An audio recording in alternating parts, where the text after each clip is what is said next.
지난달 흑자 규모가 25% 넘게 줄었다는 보도가 나왔습니다. 일본의 지난달 무역 통계를 보면 1년 전에 비해 한국어의 수출은 15.9%나 줄었고 무역수지 흑자 규모는 25.5%나 급감한 것으로 나타났습니다. 이 수치는 일본이 한국의 수출을 규제해서 나온 결과이기도 했지만 한국의 자발적인 불매운동으로 인해서 한국인들이 일본 제품을 안 사기 시작했기 때문입니다. 그런데 일본에서는 한국 제품을 더 사고 있다는 결과가 나오고 있습니다. 일본 아베 정부는 혐한을 조장하며 한국에 대한 부정적인 이미지를 덧칠하려 하고 있으나 일본은 지금 유례없는 한류붐이 일어나고 있습니다. 일본 주가 문춘은 지금 10대, 20대 여성을 중심으로 제3차 한류붐이 일고 있다고 보도했습니다. 1차 한류붐은 2003년 일본에서 방영된 겨울연가 돌풍으로 중장년층 여성들이 주축이었습니다. 2차 한류붐은 2010년대 초반 동방신기와 소녀시대 등 한국 아이돌 그룹의 인기가 몰고 왔습니다. 그런데 3차 한류는 1, 2차와 달리 일본의 젊은 세대들이 주 소비층으로 떠올랐다는 점이 새롭게 평가받고 있습니다. 지금 일본에서는 한류 아이돌의 굿즈를 파는 숍은 물론 한국식 핫도그 가게, 치즈 닭갈비집, 한국식 카페 등등 빈틈없이 긴 행렬이 이어지고 있습니다. 최근 2, 3년간 10대, 20대 여성을 중심으로 K-팝과 패션, 화장품, 음식 등을 포함한 한류붐이 이어지고 있는 것입니다. 지난해부터는 젊은 남성들에게도 확산되면서 한류 영향력이 커지고 있는 중입니다. 이것은 일시적인 현상이 아니라 뿌리를 내리고 있을 정도라고 분석되고 있습니다. 3차 한류에서 젊은 소비층의 주머니를 열게 한 것은 단연 K-팝이었습니다. 일본 저널리스트 이시다 이치시는 한국뿐 아니라 해외 음반 수출, 해외 공연, 굿즈 판매를 포함한 K-팝 시장 규모가 무려 4천억엔, 하나로 약 4조 4천억 원 이상이라고 말했습니다. 또한 최근 엔고 현상으로 인해 일본에서 한국 제품들이 불티나게 팔리고 있습니다. 일본은 엔화 가치 상승으로 수출 기업들이 가격 경쟁력에서 후퇴하며 어려움을 겪고 있지만 원화보다 엔화가 상승하자 2015년 봄에 100엔에 약 900원이었던 것이 올해 8월에는 100엔에 약 1550원까지 올랐습니다. 하나에서 환전하면 4년 만에 2% 이상 많은 원화를 손에 넣을 수 있게 된 것입니다. 이 때문에 일본 여성들은 인터넷 쇼핑몰에서 한국 화장품을 과거보다 훨씬 저렴한 가격으로 살 수 있었습니다. 또한 일본인들이 한국에 여행을 올 때도 예전보다 낮은 가격으로 한국 제품을 사고 여행을 즐길 수 있었습니다. 실제로 한국관광공사에 따르면 올해 3월 한국을 방문한 일본 관광객은 37만 5천 명으로 55년 만에 최고치를 경신했습니다. 한국관광공사는 올해 방한 일본인 관광객이 사상 최대인 353만 명에 이를 것이라는 전망을 내놓기도 했습니다. 한국은 이번에 유니클로 광고 사태로 인해 다시 일본 제품 불매운동이 재점화되고 있는 분위기지만 일본은 제3의 한류붐이 일어나며 그 어느 때보다 한국 제품과 문화를 많이 접하고 있습니다. 과거 일본은 한국에 엄청난 무역 흑자를 이뤄왔습니다. 하지만 이번에 일본의 수출 규제라는 헛발질로 인해 아베의 의도와는 상관없이 한일 무역의 균형이 점점 맞아가고 있습니다. 이상 있습니다. 삼성전자의 브랜드 가치가 사상 처음으로 600억 달러를 돌파하며 3년 연속 세계 6위를 차지했습니다. 아시아 기업 중에는 1위였습니다. 현대자동차도 브랜드 가치 141억 달러로 세계 36위를 달성했고 글로벌 자동차 브랜드 가치에서도 아우디, 포르쉐를 제치고 6위를 달성했습니다.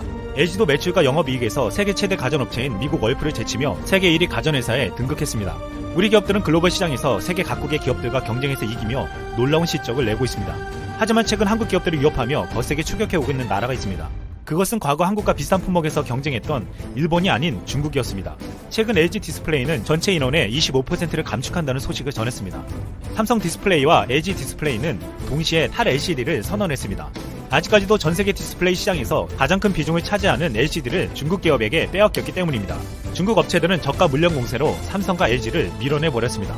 하지만 최근 중국 최대 디스플레이 제조사인 BOE가 감산에 들어가고 초대형 공장도 가동 중단 위기에 놓였다는 소식이 들려왔습니다. 또 다른 중국 디스플레이 업체인 사카이 디스플레이도 공장 가동 시기를 늦추고 있습니다.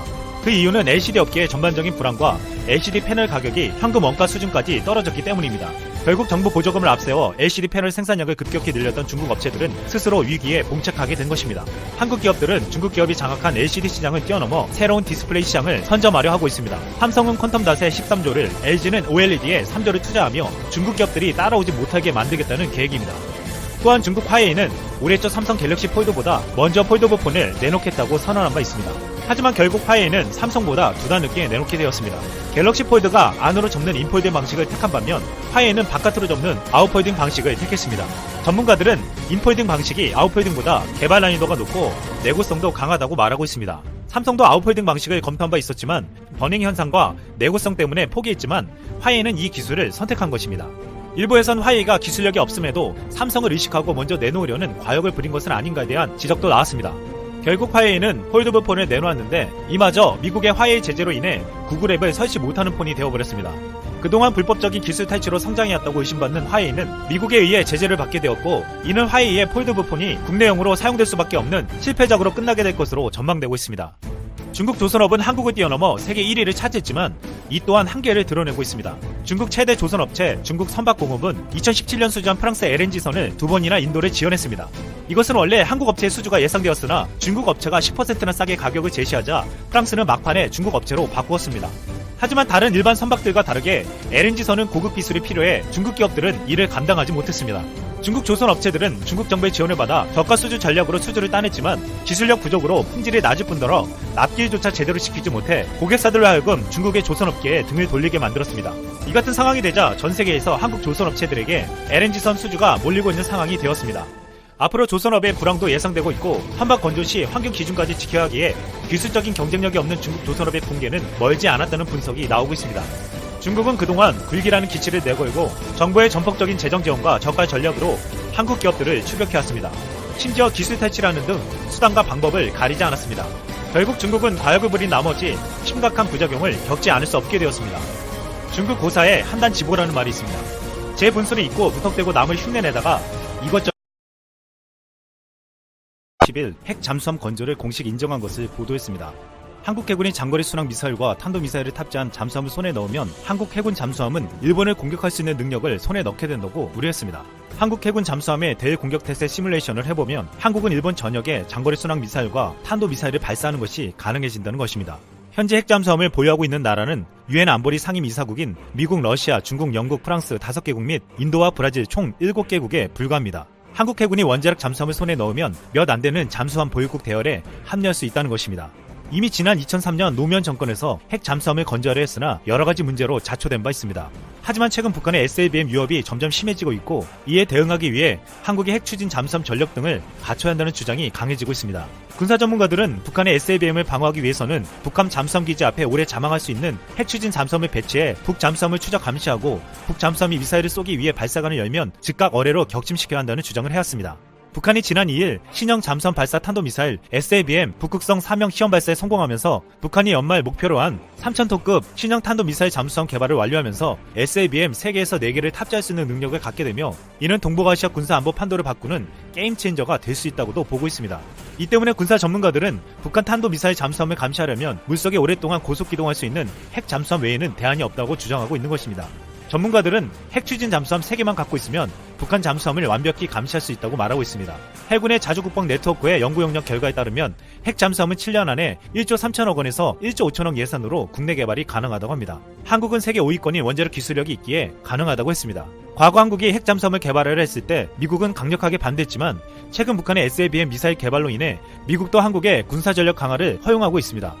미국은 북한의 위협에 한국의 미사일 탄도 중량과 미사일 사거리 제한을 풀어준 바 있습니다. 이 같은 환경적 요소들은 한국이 지금이야말로 핵 잠수함을 가질 수 있는 적기라고 보고 있습니다.